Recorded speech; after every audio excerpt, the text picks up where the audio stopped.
We'll connect with our correspondent shortly, but snake bite is a major health concern.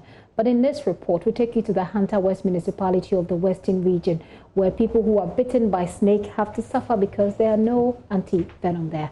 Take a look at this report. Very painful.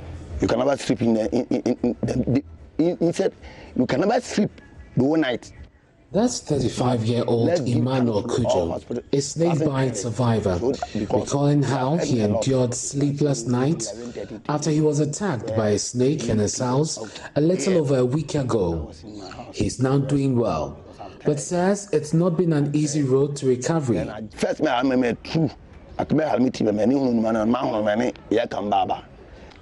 Emmanuel was first given aid at the CHIPS compound in his community.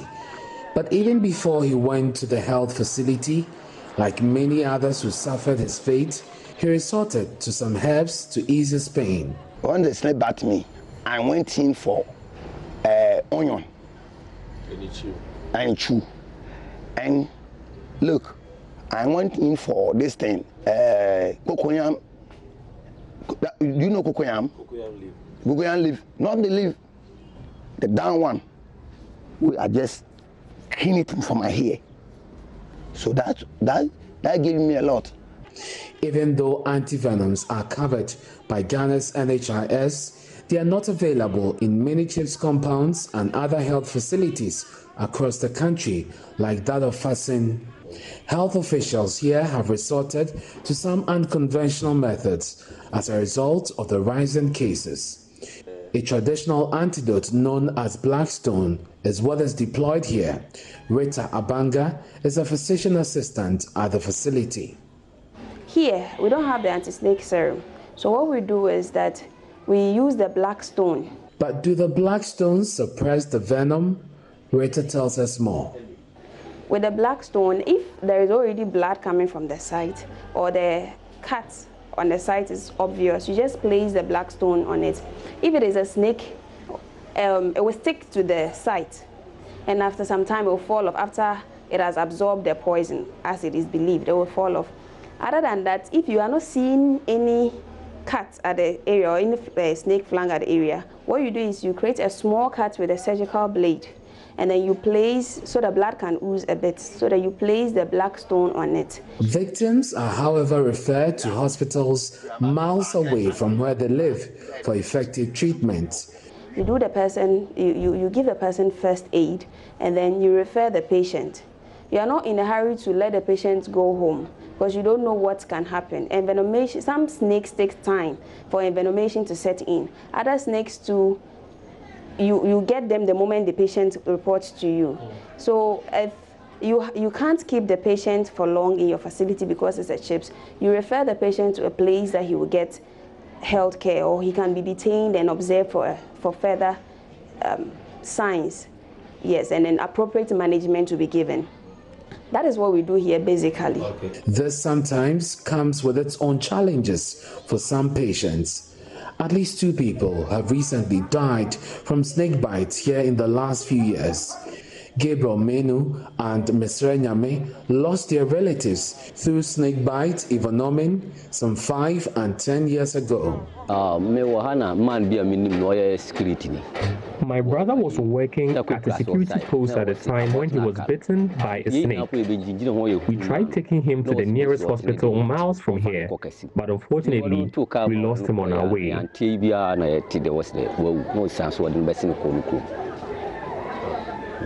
My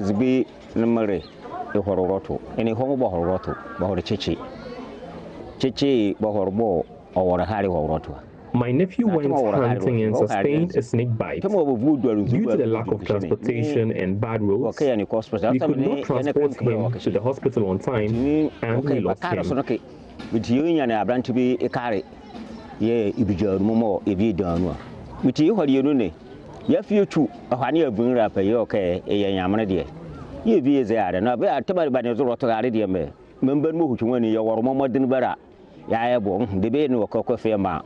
Our friend would also be clear.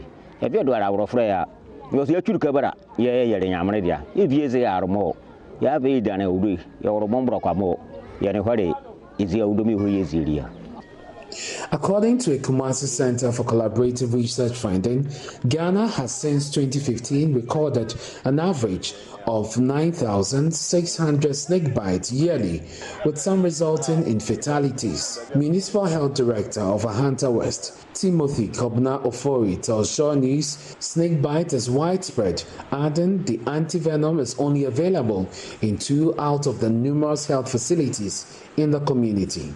We have quite a number of cases concerning snake bites in the municipality. For instance, in 2017, we recorded 16 people having snake bites. 2018, we had 18 people having snake bite. 2019, the number increased to 42. And in 2020, even as of June, mid-year, we've recorded 17 people who've been bitten by snake. So that's how it is like. Even as at June, middle of the year, 2020-17, we are also projecting it or adding to it. It's likely this number will go high. For the snake bite, what we've done, we have 2 major referral centers now with doctors. Biscop, which is the main municipal hospital, and then we have Agona Health Center. It's a health center but has a doctor with other physician assistants. So that place has also been furnished to be able to cater for this kind of condition. At Fasin, snakes are taking lives and many more are getting injured.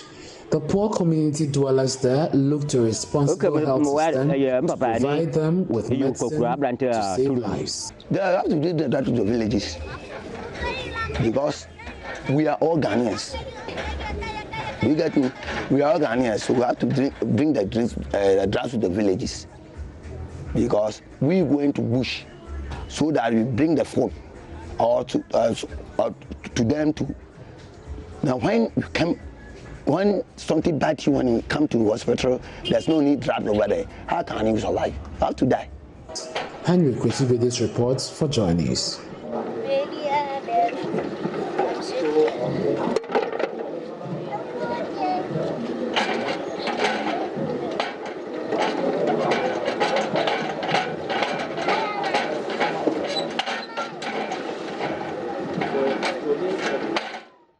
We do have Send Ghana's country representative on Zoom joining us to have a quick conversation on that particular story. So how is it that this is supposed to be a social protection intervention? The fact that the antivenom is covered in the NHIS, but it is simply unavailable. Mr. Vimpe, thank you very much for your time. I'll start with you by asking if this is something you're aware of in your extensive work. Yes, we are aware of that. And actually, when we went around the country, and especially in the farming communities, to get a sense of the scope of existing social protection programs, one of the key things that came up was the fact that treatment of snake bite must be covered by the National Health Insurance. Basically, the citizens are saying that at the moment, that is not taken care of by the National Health Insurance. And so they would want whoever becomes or forms the next government to do that. And this is very important because in the rural areas where you have the situations that your report covered, majority of them are very poor, farmers, and access to health facilities, are of a bit of a challenge. At the best, they have access to chief's compound. In many of the chief's compound, many of the cold chain systems have been broken down. So even if the nurses have the capacity to administer the serum, they do not have the capacity to store them. So in case of snake bite, they may have to be taken to the nearest district hospital. In many instances, it has resulted in the needless death of many of the farmers. And for us, it doesn't come as a surprise that it is one of the priorities that the citizens expect government to take action or future government to take action on in terms of expanding the coverage of the national health insurance. So my understanding was that this is something that's covered by the national health insurance, but that it is not available. Even though it is covered, it is not available. Yes, I mean, we need to address it from two angles. Availability, availability, I mean, it depends on, it's a function of geography. Let me put it that way. Okay. It's a function of geography. So if you happen to be in a very remote area, you don't have it. And for the citizens, once they don't have it, it means that their national health insurance does not provide to them. So that's how they see it. And we are just presenting the issues. In other words, the national health insurance must ensure that treatment is available at the point of need, and not in situations where people will have to be carried, in the traditional, sometimes in this tricycle ambulances, or even when the ambulances exist at the district facilities, and in some of the rural communities, it is so difficult to even get mobile phone connection to call the ambulance to come and pick whoever is affected. And so their call is for it to be made available at the minimum at the chief's compound. And like I was saying, you can address that if you address the challenges with equipment and the cold chain system at the chief's compound. In many of the chiefs, actually in many of the chief's compound, we only have the building there. There is no equipment there, and it is basically not functional. And that is the issue that we need to address. So availability may be there only at the regional and in some instances at the district level, but not at the community level or at the level of the chief's compound. Let's use the final part of our conversation to address what can be done. So in this story that Henry Kwesi-Bedu tells, he talks about how they are resorting to their own traditional methods to deal with it. I mean, we can't pretend like these traditional methods are inferior to what we know, They have used it, it's worked for them somehow. Is there a way, from your perspective, that perhaps we can improve on their own traditional systems which may be readily available to them without cost?